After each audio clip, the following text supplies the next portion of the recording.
Okay, Mid-Penn Bank Podcast episode, I think, Scott, this is episode 34, but it's really episode 32 maybe?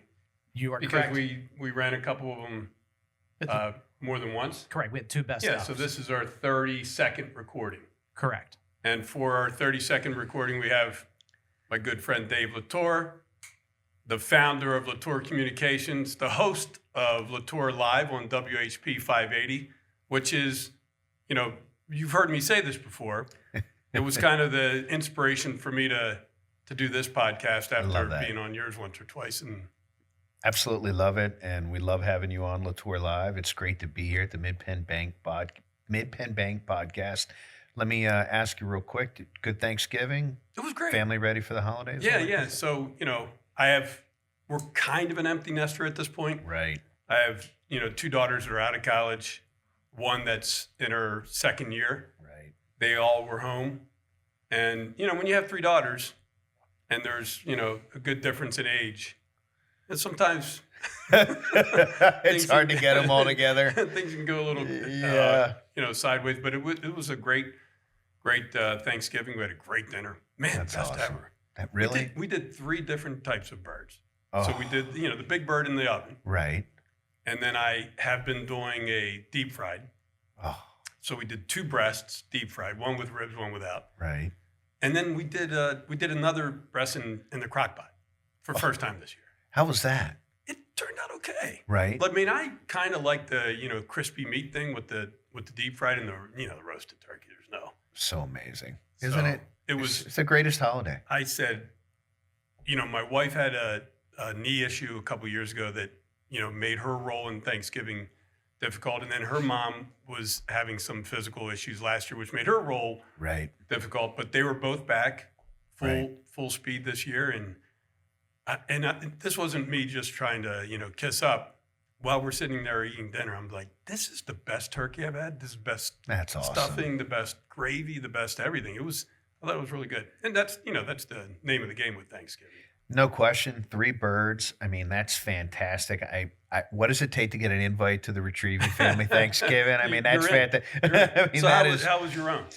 It was wonderful. And I have to tell you, one of the things I insist at my Thanksgiving dinner is it's got to be cranberry sauce right out of the can with the ridges. I've got to see the ridges. Yeah. That's the best. That is old school, right?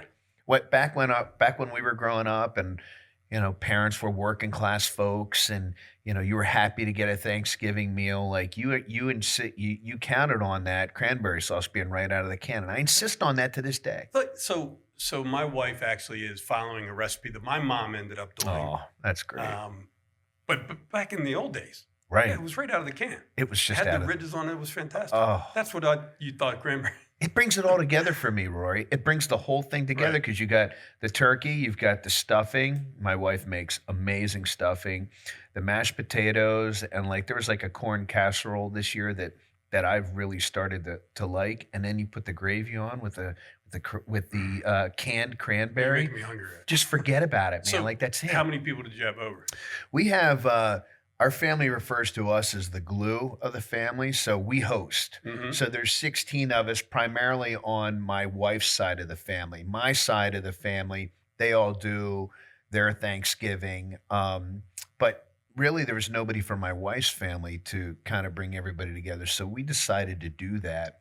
Last year, I mean, I think we spent a great deal of time in Cape May. Last year, we did Cape May in a small gathering. Oh, nice. And our family was they didn't know how to handle it. They, because they were back home doing their thing. And my wife and I just decided this year, we've really got to make a commitment to keeping it in Central PA. They count on us. With that many people. Right.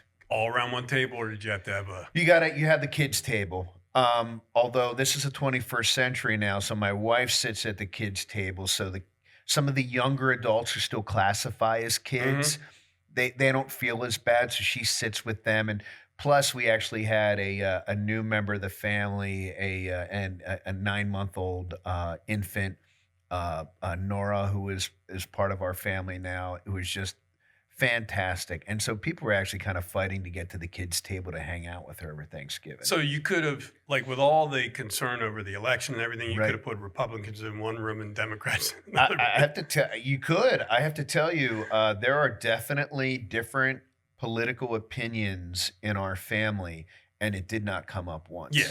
I Like think people are everyone does it. exhausted. You don't, Yeah. like, who's the person that brings up politics at a, Not me. On my other side, on my Yeah. side of the family, when we're together over Christmas, I don't say a word. I'm the only Republican in the family. Everybody else is a Democrat. And I have to tell you, though, I had a conversation with my aunt. She's 83 years old.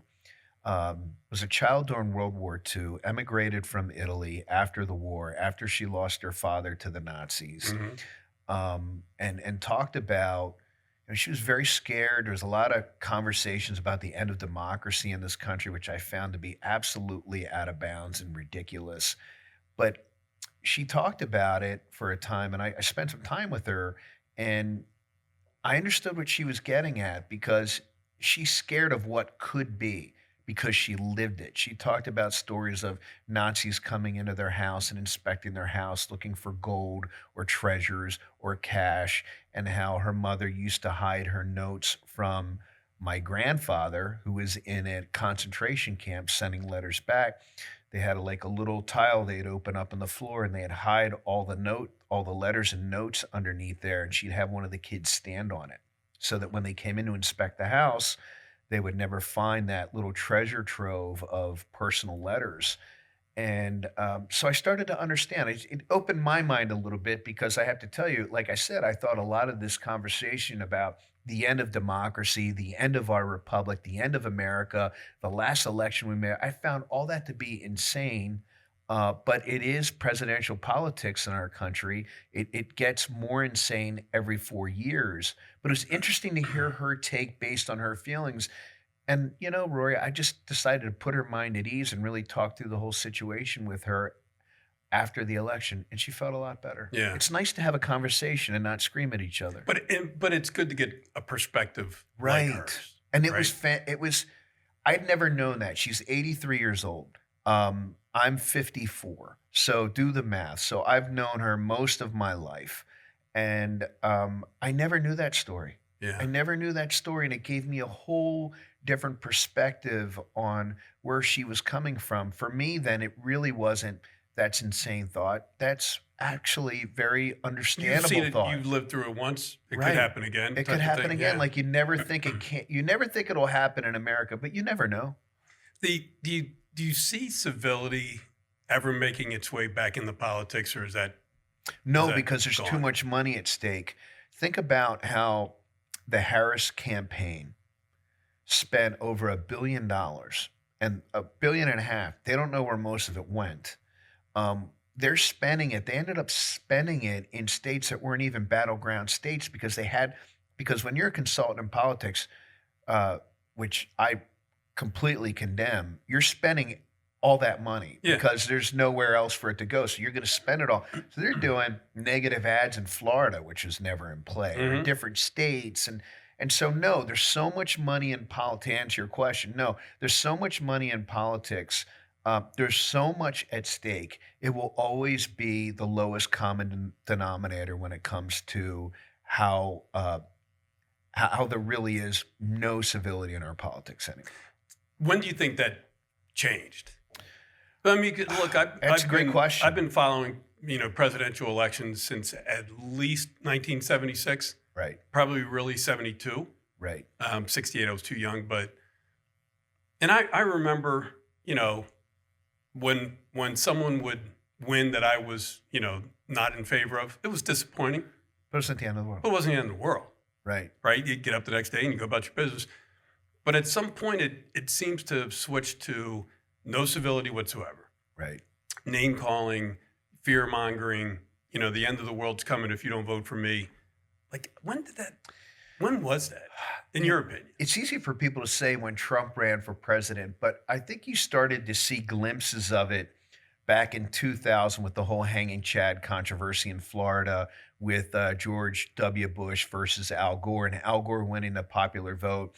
It was really uh, for people in modern history, and we're not talking about older times in this country, the fact that somebody lost a popular vote, somebody won the popular vote, but then lost the election in the electoral college was shocking for a lot of people because, quite frankly, a lot of people don't know how our government performs, how what our Constitution says, why the Electoral College was created Right. to give a voice to smaller states, so every state has an equal Was that say. the first time that someone? I don't want to say it's the first time, because I don't know off the top of my head, but it was the first time in memory. Yeah. I mean, when you think about it, you had JFK narrowly beating Nixon in 60, but winning the popular vote Mhm. barely. Then you had pretty much blowouts. LBJ, Nixon, Carter sweeping in over Ford, Reagan, and then on and then you get to George W. Bush, and all of a sudden, oh wow. Yeah. So, I've always felt that the election that probably turned it was Clinton's first, because, Well, good point. you had You had Ross Perot there, well, Yeah. and that kind of was the thing that I think was the deciding factor in that. right? But you had a one-term president Right. who 2 years before the election was at a 90+% approval. 90 Right. plus.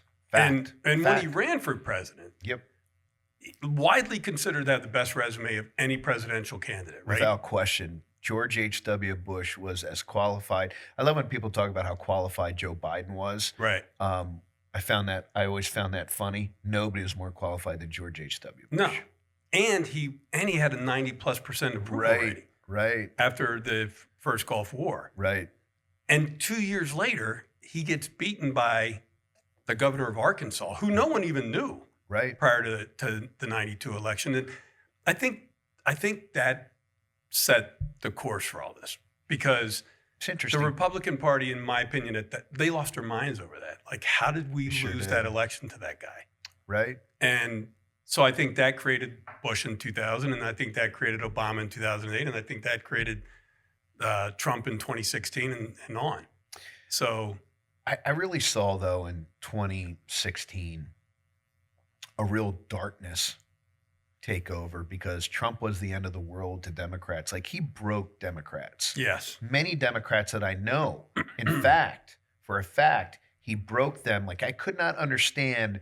You would think, and then when he gets elected, they're outraged by him lying. And look, we can be honest and sit here at a table at Mid-Penn Bank and acknowledge that presidents lie. They Yes, they lie do. all the time, but you would have thought lying began when he took office, Right. which is absolutely absurd. I mean, we've seen that with the one term of the Biden administration, culminating as we tape this today, him pardoning his son Hunter after saying for months he would not. Mhm. So it's like all of a sudden people thought like this was the end of the world when Donald Trump took office. And I just think at the end of the day, we get sucked in by two parties who never really want to solve anything but want to raise money and maintain power.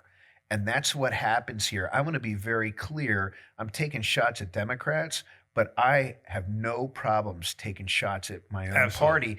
And I would actually argue as Americans, we have a duty. We are duty bound to be more critical of our own party than of the other party. Mhm. We need to hold our own people accountable. And we've sort of become these siloed political parties where everything our party says and does is perfect, and the other side is completely corrupt. And that's just not the case. Right.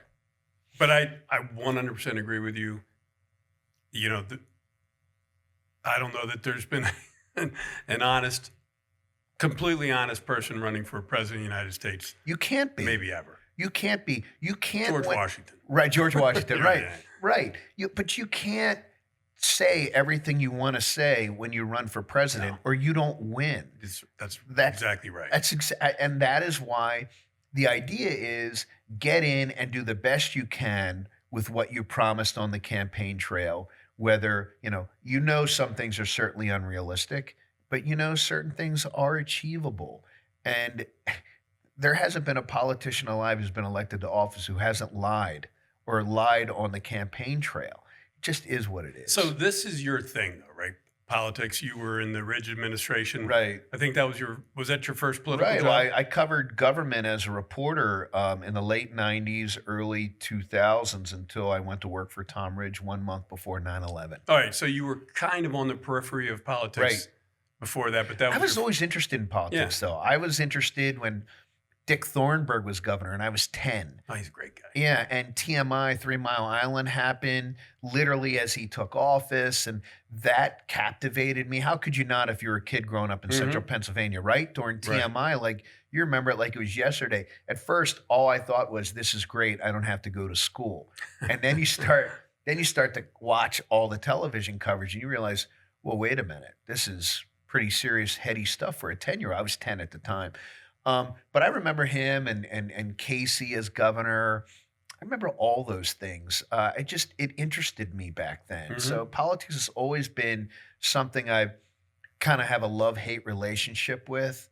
I took a lot of poli-sci classes in college because I wanted to debate. I wanted to get into issues. And guess what? Back then, you could debate, and everybody was cool at the end of the day. Oh man, I took a class at Pitt. It was in two parts: Presidential Rhetoric 1 and Presidential Wow. Rhetoric 2. So Presret, Right. and it was taught by a guy by the name of Theodore Wendt, Okay. Wendt. Uh-huh. Just passed away a few years ago. Man, that was my favorite class. Right? And it was one of those ones, big auditorium, Right. I don't know, 500 kids, and everyone went to class every time. And everybody, it It made you was- think. And they went through, as I remember, Presret 1 was Kennedy, Johnson, Right. Nixon, maybe Nixon's first administration, and then Presret 2 was Nixon, Carter, and Reagan, and it was spectacular. It's just fantastic stuff, Yeah. man. I mean, But like during this election, this was like exhausting. right. I was getting 10 texts a day. Yeah,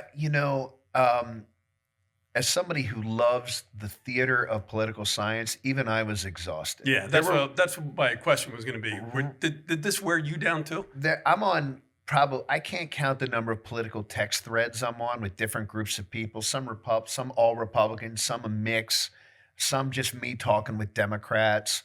And by the way, it is okay to have plenty of Democrats as friends. Mhm. You probably get along, folks, a lot more with Democrats than you think, or vice versa. I just remember there being weekends where somebody would send something on a Friday night, like a meme or something, like a gotcha moment in politics. And I just remember a couple times saying, guys, everybody shut up for the weekend. Right. I don't want any politics for the weekend. I might have been away or something. Like I'm enjoying a wonderful beverage right now, ready to get into the weekend, and I want it to be politics free. And I can't tell how many times people said, here, like, absolutely. Yeah. We'll reconvene on Monday. I don't know anyone that was saying at the end of it, boy, I wish it was. Give me another week. Just one more week, if that's all. Well, getting back to the $1.5 billion that Democrats raised and the hundreds of millions Trump raised, you know better than anybody as a football fan, following football on a weekend during an election, it's 8 commercials in a row. Oh my gosh. Good I couldn't. Trump, bad Harris, good Harris, bad Harris, good Harris, good Harris, good Harris, bad Trump, all the time. Right. Like you couldn't get away with it. We went to Southern California for the Penn State USC game, and then Sunday, my wife and I Sunday to Steelers Raiders in Vegas. Being in California, that's definitely one place where nobody spent money because everybody knew where that was going. Yeah. We didn't see a single political commercial, billboard. Like it was a little drop of sunshine in the middle of a stormy election season. Right. Well, good to get it over with. Good Yeah. to see all the signs out of the neighborhoods. There's still a couple Trump signs. There's always some hanging around. some Trump people are Yeah, way yeah. too proud. It's like, come on, get them Yeah, out. I Get mean, them out. No one wants to see that. That stuff. is a pet peeve for me.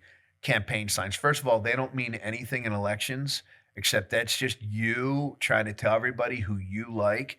They don't mean a thing, and then they don't pick them up. Yeah, And they'll get rid I of would love to broker a deal in my neighborhood and just say, look, them. no one puts up a sign. Right, No right, Democrat, right. no I Republican. know where you are. You know where I am. Yeah, like everyone just, you can wear a hat or something like that if you want to tell people Amen. how you're going to vote. So, Amen. Amen. all right, so Thanksgiving dinner went well. No political discussions, which is great. Right. This is my 9th November of No Shave November, of man. No Look Shave at you. November. Look at you. It's scruffy. It's annoying. I'm Right. going to get it trimmed up tonight, but I've got to keep it on for a couple more weeks. We do the holiday tour where we Right. go out and see all of our employees, and a lot of the employees contributed money to the campaign. And so the deal that I made with them 9 years ago was, if we meet our goal, I'll keep the beard on through the holiday tour, so they know it annoys me. Like, You're going to keep I'm it not a on beard- through Christmas? No, it's probably about a week before Christmas. Okay. All right. Yeah, Good. so probably Thank through God. the 16th or 17th. It looks uncomfortable on It's you. very Eh, uncomfortable. eh, eh, No, eh, it'll look a little bit Do you better. trim it? Do you trim it? I don't. I'm not allowed to touch it through November. Oh, so now this is the first time. Now- So that's a 1 month growth that I'm seeing That right is- there. It's actually 29 days. Well, actually, it's 30 days because Wow. I shaved accidentally on November 1st How dare you? because I was going to Good Day PA. You're going to And- promote No yeah, Shave November. when I'm getting ready. Yeah. Yeah, but, yeah. But I'm not thinking like that. Right, I right, get up right. that day and I'm like, I got to be on Good Day PA. So I shave, and as soon as I get done, I was like, well, what? Uh-oh. Uh-oh. Wait, I'm not supposed to shave today. So tonight I'm going to go over to my guy Mahid, a well-groomed man over on the West Shore. And Is that where you go? yeah, he's Nice. a great guy. Yeah, shave you up really well. He does a great job. He cuts good hair, which I know is not, necessity for you. But I cut my own hair now. I mean, there isn't really anything there. I shave my head once a week. It's Right. great. It's great. But he also does the stuff like Do that. they give you the hot towel? Do you get the hot towel? This is the first time I'm doing it, so All right. Ask don't for know the yet. hot towel. Like, I'm a little bit nervous about it because I don't know if he uses a right. They know what they're straight doing. razor. They know. It's like- There's nothing like when you go get a shave and usually it's in big cities where you can get a great shave. If you saw Mississippi burning, though, Oh, that's hard to get out of your mind, Gene Hackman. That's right, Gene Hackman with classic scene. Brad Dourif in the barber seat. Yeah, that is classic. But yeah, I mean, I was in Miami like a year or two ago, and it was a rain day, and I didn't have anything to do, so I looked up haircut and shaves, and this guy gave me the best shave with a straight edge, and the towel was just Spectacular. it just made it fantastic. No nicks or cuts or anything. No, it's perfect. Yeah. I mean, you can look forward to that at the end of No Shave November. Yeah. It's been 9 years now for you guys. Yeah. Wow. Why do you do it? Why? I mean, what? So we started the golf tournament Right. for breast cancer the same year, 2016. Right. And that was actually our second golf tournament. The year before, we raised money for March of Dimes.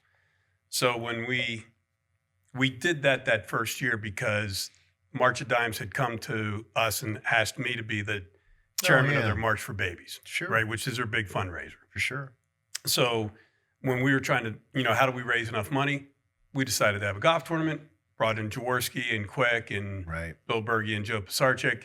We had a one-day event, raised a lot of money, about $50,000. And then the next year, Dawn Spark came to me and said, let's have another golf tournament, but let's switch the beneficiary to breast cancer. And I Why? said, that's, Why? Why breast cancer? well, because we have more female employees than we do male. 74% Gotcha. of our employees are female. Gotcha. One or two of them had gone through breast cancer. Right. It was something that was not, a family member, but a real dear friend of a family member. When I was probably 15, 16, 17 years old, she contracted breast cancer Wow. and died. Back then it was almost It a was death terminal. sentence. Yeah. And she had two young sons. And I don't know how those sons turned out, Right. but I know that it was, losing your mom when you're like 10, 11, 12 years It's old, the that's worst. it's brutal. It's unnatural. And she was divorced from their father, and it was a really difficult time period. So when she said breast cancer to me, I'm like, you know what, let's do that. Right. And so all those years later, or all those months later, after we had a very successful golf tournament for breast cancer that first year in 2016, then Dawn came to me and said, now that we're doing something for women's health, let's do something for men's health. Let's Right. do a No Shave November. And I said, well, what's that look like? Like, what do you want me to do? And she said, grow a beard. And I was like, I don't want to grow a beard, man. For anybody if you don't know Rory, he's not a beard guy. No, I think I know you well enough to know you're not a beard guy. No, if you knew me back in my Commerce Bank days, Scott remembers this very well. Scott, would you have been able to have a beard in Commerce? Not without you saying something about it. Right.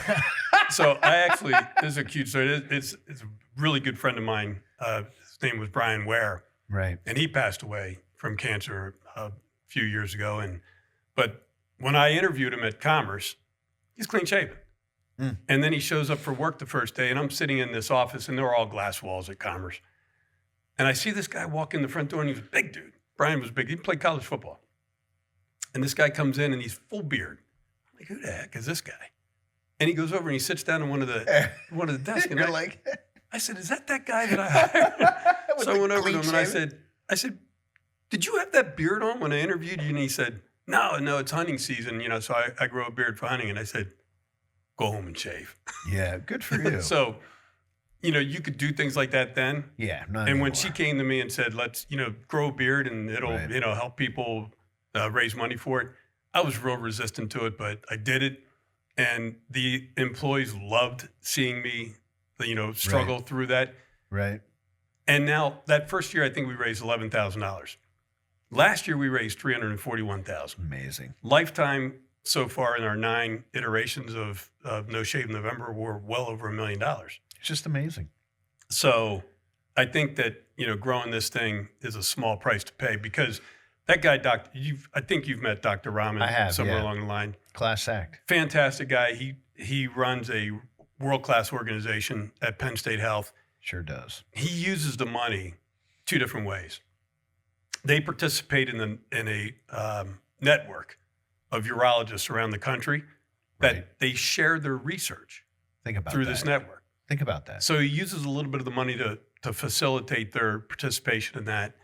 But then more importantly, he goes around the state and does free prostate cancer screenings because prostate cancer is one of those things, if you get it early, Right. the cure rate is like unbelievably You're high, golden. Yeah. but you got to get it early. Right.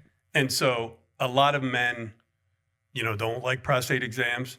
I sure do. Tell me one who does, by the way. Yeah, exactly. So, he's out trying to, use the money to promote prostate cancer screenings, does them for free, Right. which helps disadvantaged communities. It's amazing. And, minority populations, Black Americans particularly, the rate of prostate cancer is higher than it is for Caucasians. And so, not that every Black man is in a Sure. disadvantaged area, but a lot are. And so that's really helpful for a population that needs it most. Think about it too, in a lot of ways.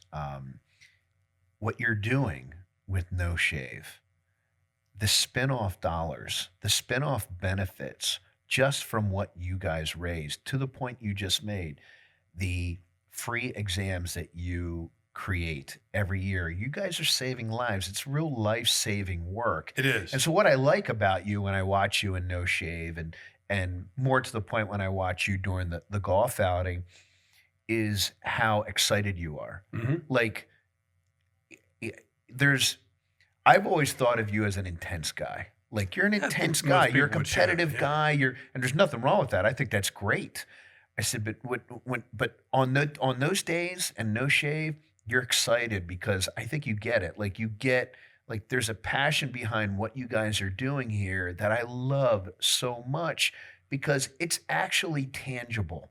Mm-hmm. It's tangible in that you helped fund a system that allows doctors across borders in different states to communicate about research and developments in the cancer field.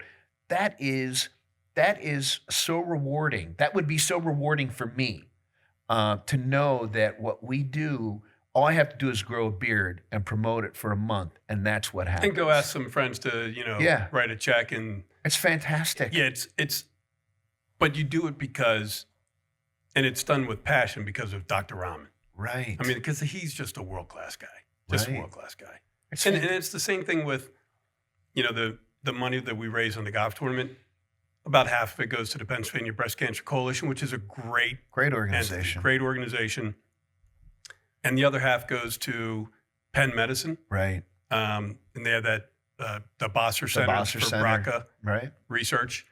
And the woman who runs that, Dr. Susan Domchek, and her professor of research, Dr. Payal Shah, they're incredible people. Right. And they're doing like God's work. They sure are. And, so when you go down there and, you hand them those checks and they sit there and they tell you what they're doing with it, it's like, makes the hair on your arm stand up. I mean, Makes it all worth it. It absolutely makes it worth it. All the work, all the meetings, all the planning, all Right. the execution over and over and over again every year. And you just can't help but go, how could I not do this? Yeah. It's like, it's one of the best parts of being a banker, a community banker, is that you're expected to do those things. Right. Right. And so it becomes a box checking Sure. exercise for a lot of companies.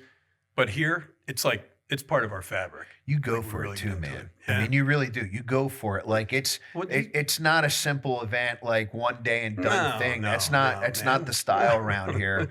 No, if you're It's going to do intense. something, you do it like 100%. Right, right. And so that's kind of like the entire culture of the company. And it's not just me, it's everyone. Everyone's really into, trying to create something that no one expected. Right.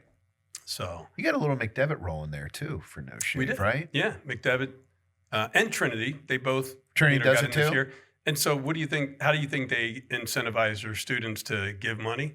Dress down. Dress down days. Dress down day. only McDevitt alums like you and me would know right away. So- I didn't even hesitate. So Dress you down. graduated in what, 86? 88. 88. 1988. Was it still just dress up or was it uniforms? No uniforms back then, but we sold magazines back then. Yeah. And you had to sell a certain amount of magazines, and you got to dress To down get for one them. dress down day. Yeah, get one dress down day, Yeah. and you'd be like, "Oh, this is the greatest thing ever." Yeah, and like actually liked dressing up. When I went to college, I would dress up and go to Really? class, but having a dress down day was a good thing too. It was just a nice kind Yeah. of change of pace. So in high Trinity school. and McDevitt, they That's both. awesome.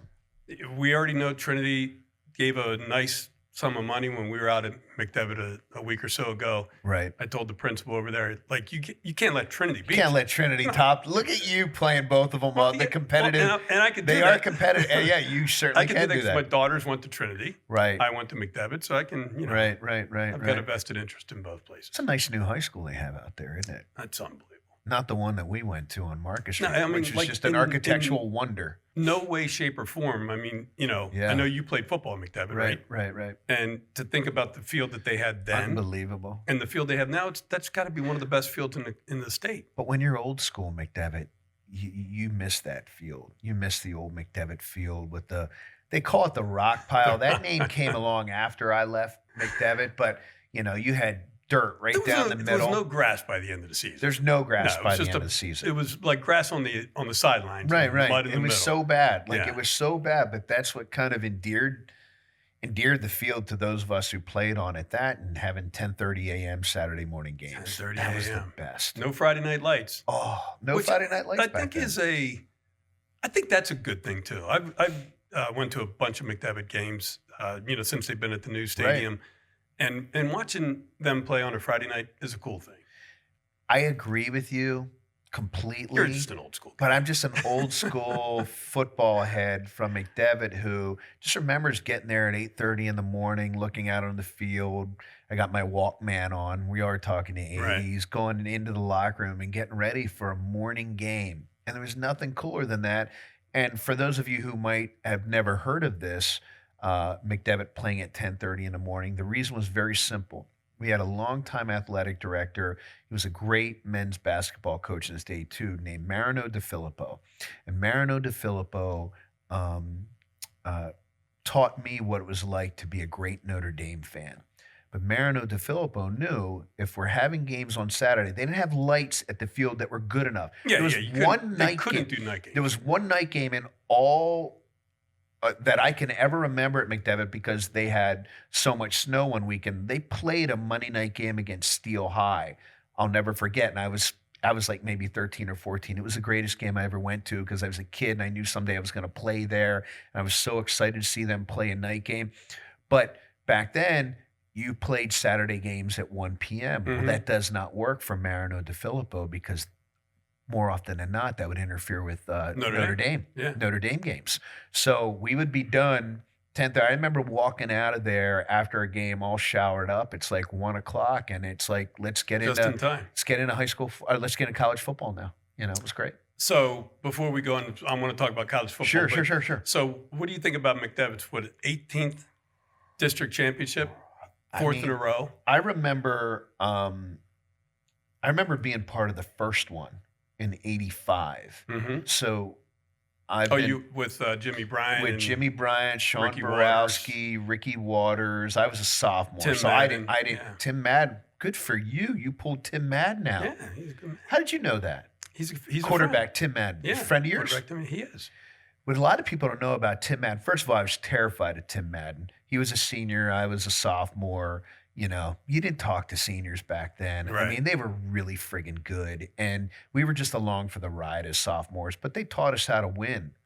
It's 2 years later, my senior year, we won a district championship. But Tim Madden, you had 3 running backs rush for 1,000 yards. James Bryant, who went to Ohio State, Ricky Waters, who went to Notre Dame, and Sean Borowski, who went to Penn State. Well, Tim Madden, and this was no small feat back then. Football was different back then. He threw for 1,000 yards. Threw for 1,000 yards. So you had what Foge Fazio, old Pitt coach, said at the time was the greatest high school backfield he ever saw. Oh, yeah. And it was. And so I remember the first one in '85. They had played one in '83, but had lost to Conestoga Valley. And the whole thing was like, it's time for us to win a district championship. Now it seems like they do it every year. And, in a district championship then in '85. That was Didn't it. they start the state playoffs the next year? No, they started the year after I graduated, and so '87, the fall of '87 was my senior year. They started it the very next fall. 1988. Is that when Camp Hill? Camp Hill won, They won in 1988. Yeah, right? they won the single A championship back then at Camp Hill, and Cedar Cliff played for the state championship back then. Finished runner up. Had some good friends on that team. It's a shame because that 1985 McDevitt team They would have won a state won championship. Yeah. I still can't believe we lost the game that year. We lost it to Carlisle 21-20 at McDevitt Field. Michael Owens, who went to Syracuse, was the tailback. And to this day, I still can't figure out how we lost. We just gave that game away. So what's your opinion on Jeff Wachter? Well, there's a lot of opinions about Jeff Wachter, and I have a lot of them. You cannot deny the fact that he has built a consistent winner year after year after year. The record speaks for itself. I think where Jeff gets into trouble is his record at the state level. You could probably say he's left some state championships out there that he could have won. One year they had 4th and 1. I think it was against, I want to say Dallas. I can't remember the name of the school. He punted the ball. They went down the field, scored, won a state championship against McDevitt. He finally got one a couple years ago. I think he, without question, goes down as one of the greatest high school coaches in Pennsylvania history. But they always have their drawbacks. Every coach, they're all fallible. My high school head coach, Tim Rimfel, won a state championship at Cumberland Valley, got to 300 wins. But you could argue he left some big games on the table at McDevitt with that Carlisle game and Cumberland Valley. So I think it's the same with Jeff too. Like Jeff is a really good coach, and his record shows that. And by the way, people talk about recruiting at McDevitt. You don't recruit football at McDevitt because you don't have to. I could have gone to CD East. But I wanted, not that anybody would ever have recruited me. I was completely average, like 5'6", 140 pounds. Like I was nothing. But I wanted to play where the best played. And I wanted to test myself against the best. That's why I went to McDevitt. I think that's why a lot of kids do. And also, a lot of people don't know this about Jeff Wachter, which I really admire. He does everything he can to get his kids in college football programs. Right. And what a lot of people, some people know that. What they also don't know is that he does that for kids who don't go to McDevitt. So that's what makes, I like the guy a lot. That's what makes him, you know, you can't deny his success as a coach. undeniable. Undeniable. Undeniable. If you try to But I can suggest find anything some else, games. I can find some games and Absolutely. some seasons, and that was really my point. And he's always going to get criticism for that, but every coach does. It's a complicated legacy that great coaches have. right? But if you talk to his players, They love him. they love him. They right? love And him, I've and seen they, him. and they should love I him. brought him to the golf outing a few times. Brought some of the players. You know, Right. it's summertime. They're at camp already, Right. and those guys they really like him. They really like. He playing works hard for them. He just asks that they work hard for him. Sure. Like I said, I know a couple cases where kids from other high schools went to him and because their coaches would not help them with college recruiters and asked for help, and he put together tapes for them Well, and sent them out to college programs. I didn't know and that help, about him. and help get. He doesn't talk about it. Right. Doesn't surprise me. And listen, I probably met Jeff Wechter maybe twice in my life, and I'm sure he doesn't know who I am or remembers me for any. There's no reason for him to. Right. But I know that about him, and I think that makes him a special guy. Absolutely. And at the high school level, it should be more about that. Like he's developing young men, you know, that might help him in college, it might help him in the pros. He's put some people in the pros, but more importantly, he's just developing young men, which I think is a great thing. He really is. And when you think about it, all great coaches become victims of their own success. Yeah.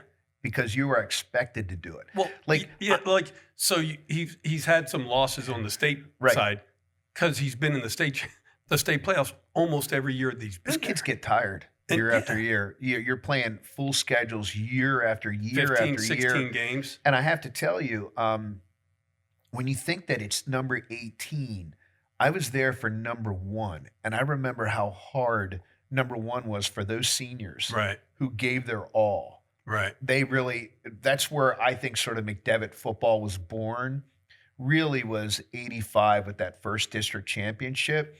And then we won one 2 years later.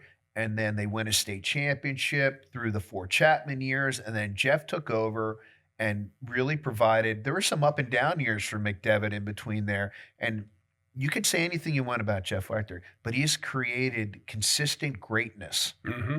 across the program. And so all those people out there who never played football or haven't played for McDevitt don't know how hard it is to win a district championship every year. Absolutely. They do not know how hard it is. And it is a grueling, pride-swallowing siege every single year because they expect you to win it. Mhm. There's nothing worse than expecting a program to win a district championship every year. It's so hard. Right. And everyone around here loves beating McDevitt. Right. Oh, You know, so it's their game. Absolutely. As a Notre Dame fan, every time Notre Dame plays, that's everybody's up for it. And you know when they go on the road, they make the game at night. It's always a primetime game. Notre Dame's on the road. Everybody's just ready to go. Ready to go to take on Notre Dame. And it's the same for McDevitt. So what do you think about the college football playoffs? So I guess Love them. now are they going to make the decision on who the 12 teams are Yes. before the championship games? No, sorry.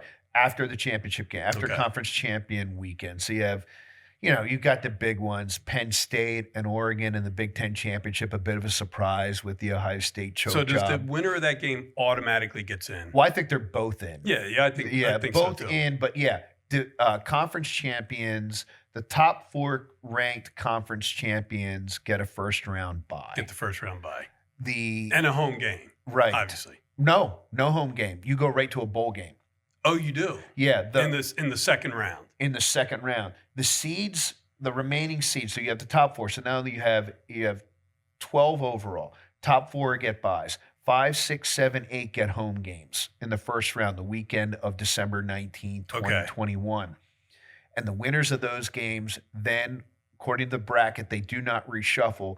Then they will play at a bowl game to be determined against those 4 seeded teams. Okay. So those top 4 seeded teams do not get a home game.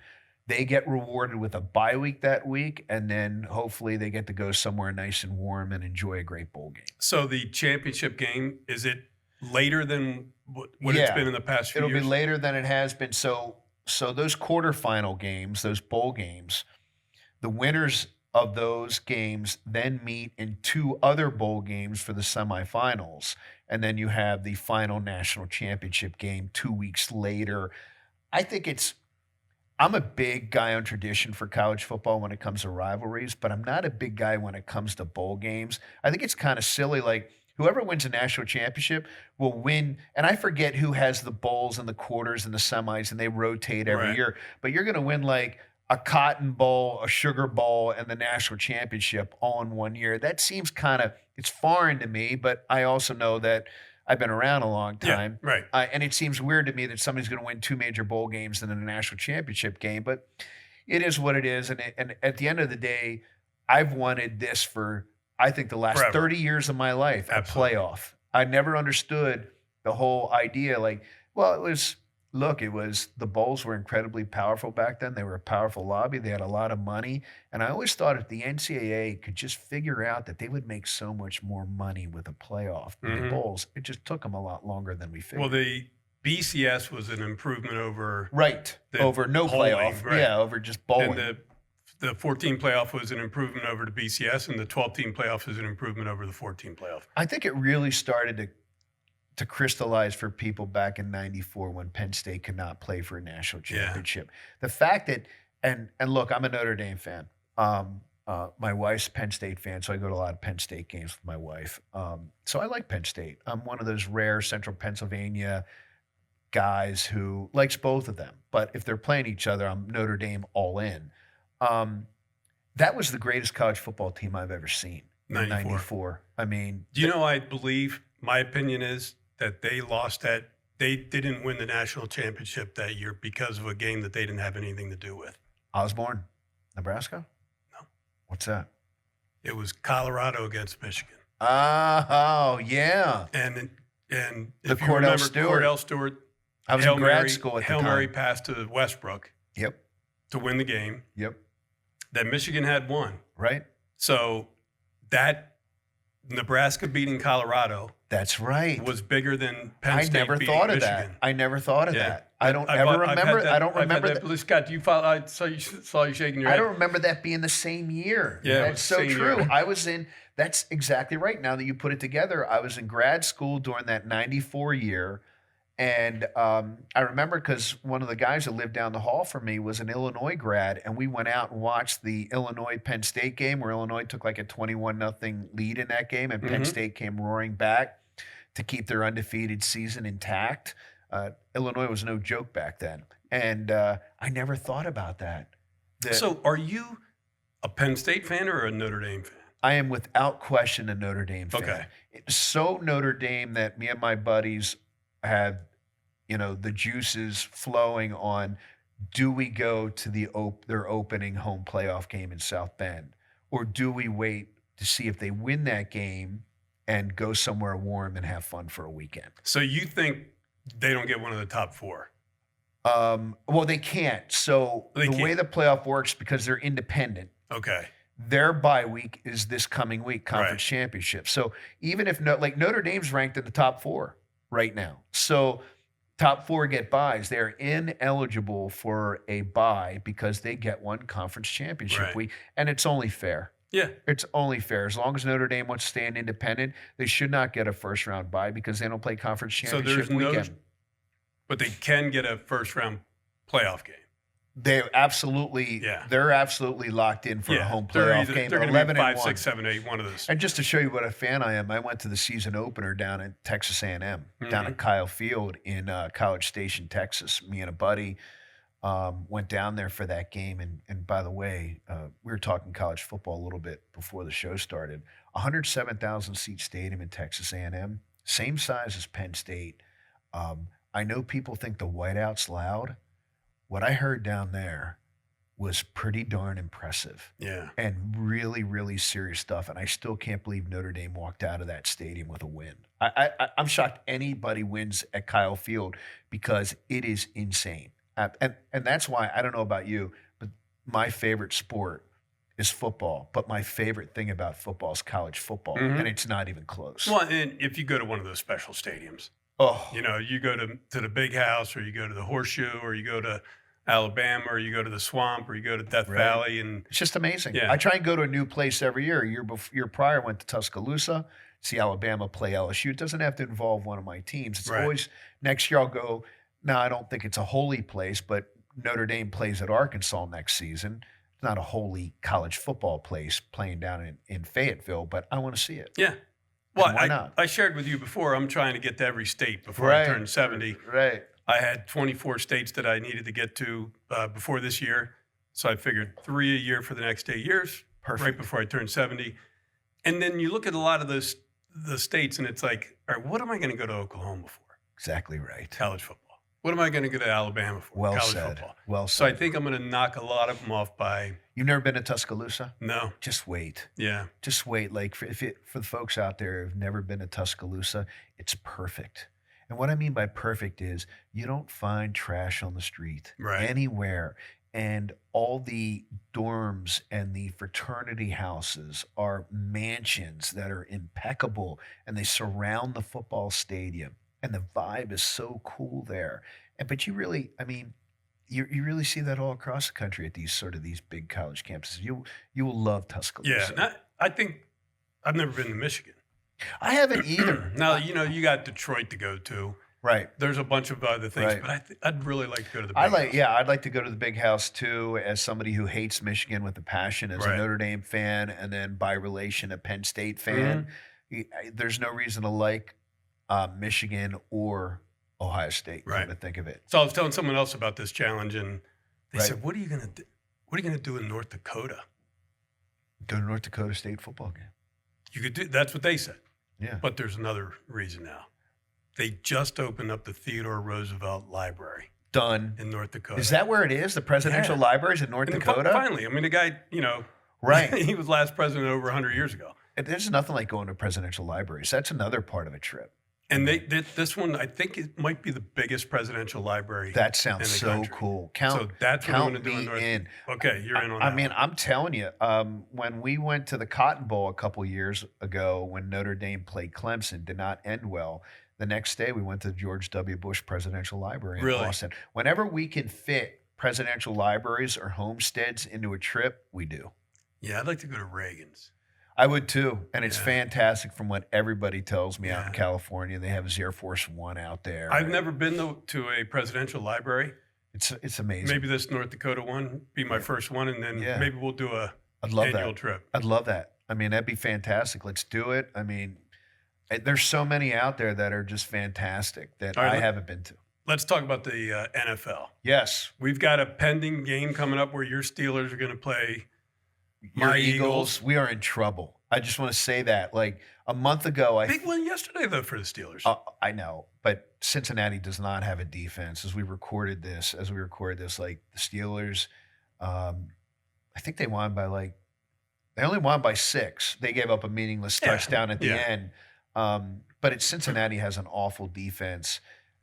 A month ago, I felt decent about the Steelers going into Philly.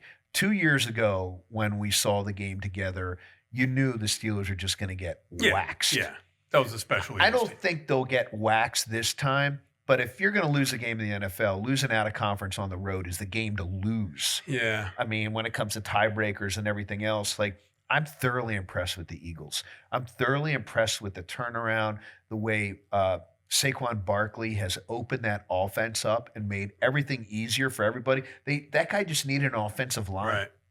right. His backwards jump, I still can't fathom. It was unreal. Do you ever see the video online from the Eagles sideline? Have you seen Yes. that one yet? When Where all the you, Eagles- you can't see him, Right. and then all of a sudden you see him pop up, Right. and their reaction, like And they all turn around like I'm they- getting goosebumps just Right. thinking about that play. I don't watch a lot of football on Right. the weekends just because I got other things to You're do. busy, I just happened to be watching that game, right? and I was paying attention during that play, Right. and I was amazed by the spin move. Yes, Just, I'm going, whoa.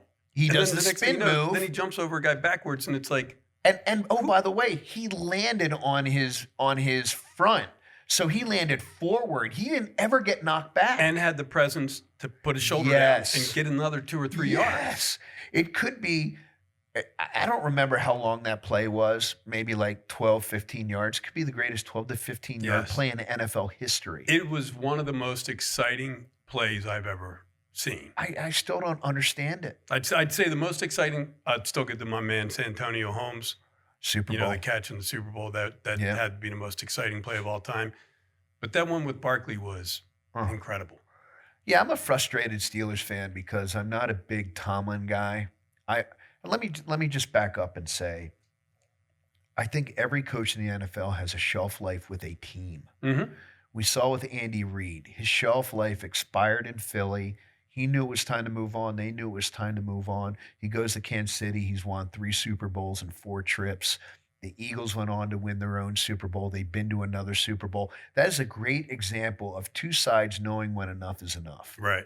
And for me, Tomlin going into his 17th season, a lot of people don't think about this. And how could you not like Mike Tomlin? Well, when you're a Steelers fan and there's 6 Lombardis in that trophy room, and he put one of them there, all credit in the world. Right. He put one there.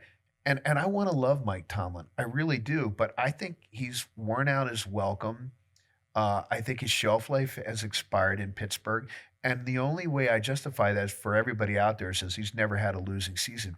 They haven't won a playoff game in 7 years. Right. Is their longest drought since pre-Chuck Noll. Like when you're a Steelers fan, you don't expect to just win a playoff game.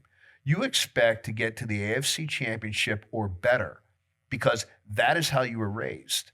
And so Mike's very adamant, you know, he coined the term the standard is the standard, but it has not been the standard in Pittsburgh for a long time. All that being said, I would love to be proven wrong. I'll be the first person to stand up and say, I was wrong, Mike, if he wins another Super Bowl. I just don't think it's going to happen, though. You know, I think that the difficulty is, and look, the Eagles fans have a love-hate relationship with their head coach. Always do. And, you know, in 22, right, he had a good defensive coordinator, good offensive coordinator, who both leave. And the next year, they're a complete debacle. Complete debacle. And now they bring in a new defensive coordinator, and new offensive coordinator. Boom. And Vic they're really Fangio. gelling. So I think a lot of it gets down to the coordinators. I agree with you. Vic Fangio for Fangio's- defense. I mean, that's such a shrewd hire. That's what drives me nuts about Tomlin is he has a lot of yes guys around him. Mhm. He doesn't bring in top-notch coordinators who bring a different thought because he wants to coach the way he wants to coach. Your head coach, he knew right away, like, I need to bring in like a top-flight defensive coach. Right. He brings in Fangio. I'm not sure it was him, though. I think it was more Howie. I'll take it any way I can Yeah. get if I'm an Eagles fan, though, Yeah. right? I mean, and good for Howie if that's what happened. Yeah. Because it's working. And I remember thinking at the time, why are you signing Saquon Barkley? He's done. He's done, and he hadn't done anything, and he had a major ACL injury. He just needed an offensive line. Yeah. They knew. I didn't know. I And that guy's, he's always been incredible. He's one of those guys. he's very where shrewd. When you saw him in college, Right. you knew he was a special talent. You know, that most times as a running back. He is the best. He is the best running back I ever saw at Penn State, and they've had great ones. And he That's was saying a lot. saying a lot. And he was the most electric running back since Reggie Bush, in my mind. Yeah. I mean, guys weren't jumping over defenders until Saquon started it. I mean, Hurdling over. Yeah, you got Najee Harris who did it a little bit in Alabama, but that was after Saquon. I mean, Saquon kind of redefined what it meant to be an athlete as a running back. I think he probably was the first guy to hurdle over a defender. Yeah. Yes. We have a sports bar in our house. We have a sports room like a lot of people do. And one of the pictures we have is Saquon skying over that Iowa defensive back. That just You need a new picture. it's amazing though. You Yeah, got you're to right. get that still frame of that him going back. Well, now he's doing it in Eagles uniform, and we're not Eagles fans. We're Well, Steelers yeah, fans. but You that's know. okay. I was talking to someone about this yesterday. They're a Steelers fan, and they placed a bet on the Ravens. Right. I said, how can you bet on the Ravens? Right. You need the Ravens to lose. Right.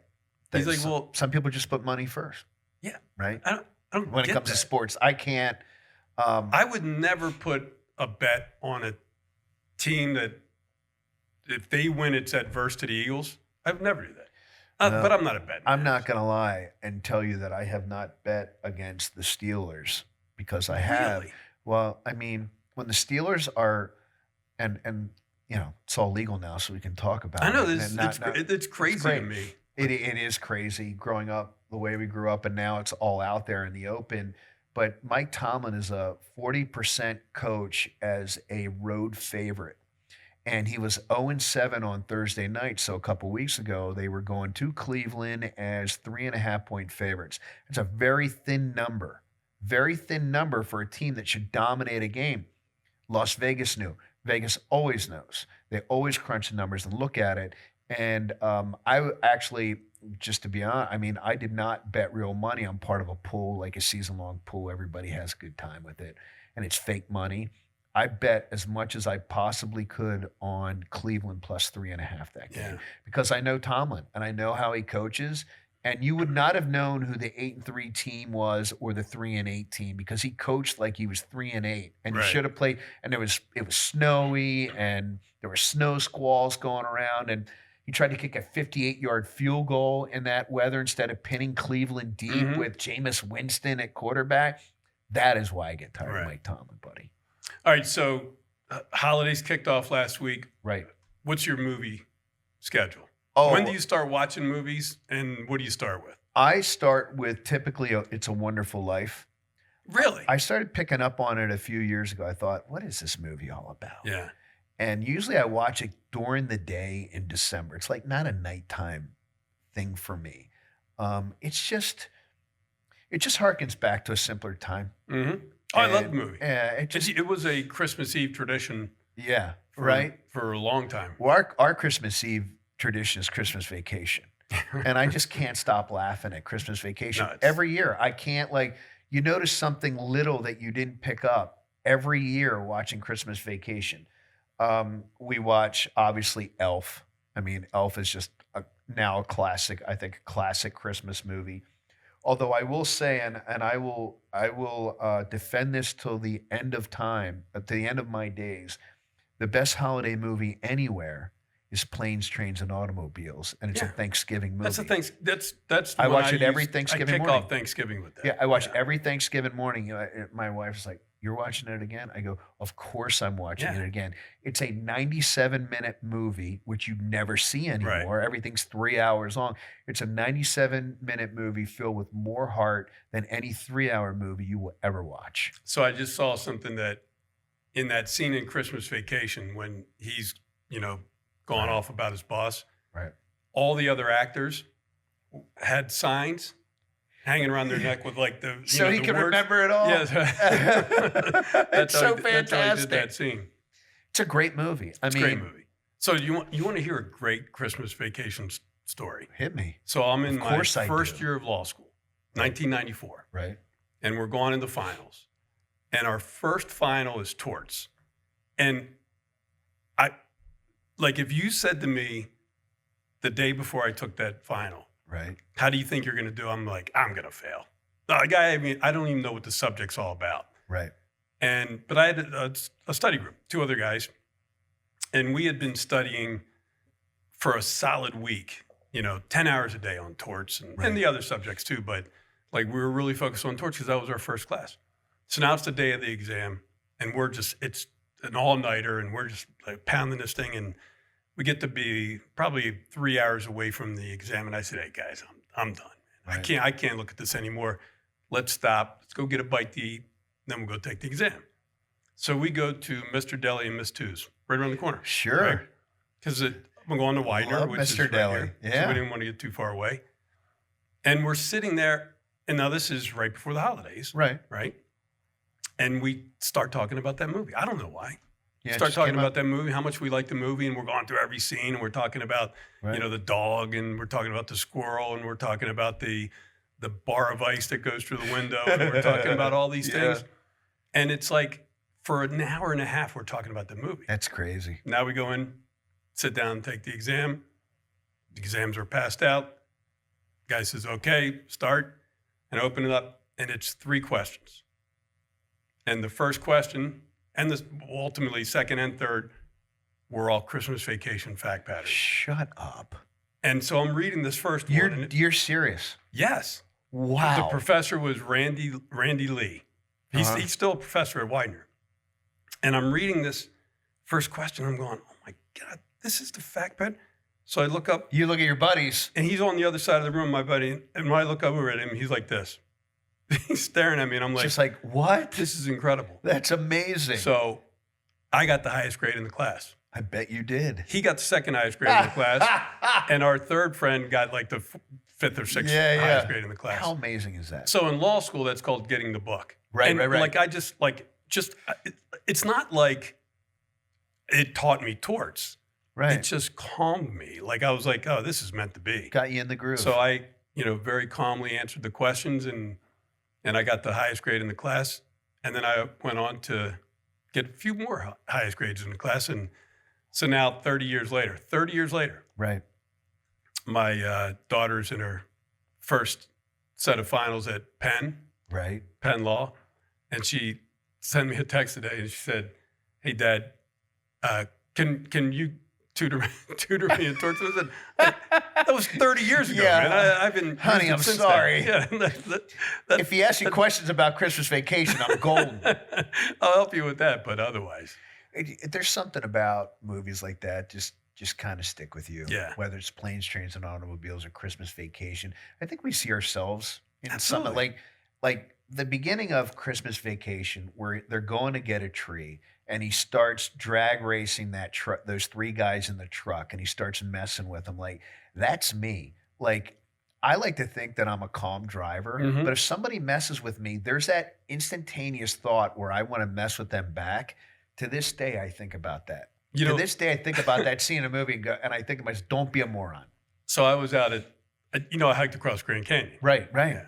And I did it with So cool. a great friend of mine from college, Chris Jolly. And we were someplace the day before we were going to go up to the Grand Canyon. And he took a sip of something and he went, that's good. That's good. And I yes, said, right. I said, like, it's little things. If you don't know what that is, I don't think we could be friends. And it extends like anywhere in life. Whereas like, look, when you're golfing, everybody's going to give you a Caddyshack reference, but you don't get Caddyshack off the golf course. No. Christmas Vacation, you get that anywhere. All throughout life. All throughout Even when life. you're getting ready to walk across the Grand Canyon. It is fantastic. That's a nice. I want to hear about that sometime. Absolutely. We need to talk about that. We can talk about it right now, or we can talk about it someday. I'll come onto your show, and it was the most amazing experience I've had. Let's hold that thought and talk about it. Yeah. Listen in to part 2 of Talking Things Over with Dave La Torre. You can subscribe to the Mid-Penn Bank podcast on Apple, Spotify, YouTube, and more. We want to hear from you. Send us an email at podcast@midpennbank.com. References in this podcast to Mid-Penn are to Mid-Penn Bancorp, Inc. and its subsidiaries and affiliates. This podcast expresses the views of its participants and may not represent the views of Mid-Penn or its officers and employees. In addition, these views are subject to change without notice, and Mid-Penn has no duty or obligation to update the information contained in this podcast. This podcast is being made available for informational purposes only and should not be used for any other purposes. You are encouraged to consult with competent legal, tax, accounting, or investment professionals before engaging in any financial transaction. Mid-Penn does not make any warranties as to the accuracy or completeness of the information in this podcast, does not endorse any third-party companies, products, or services, and assumes no liability for your use of this information. Forward-looking statements should not be considered guarantees or predictions of future events. This podcast is the sole property of Mid-Penn and may not be copied, reproduced, republished, or posted in whole or in part in any form without prior written consent of Mid-Penn.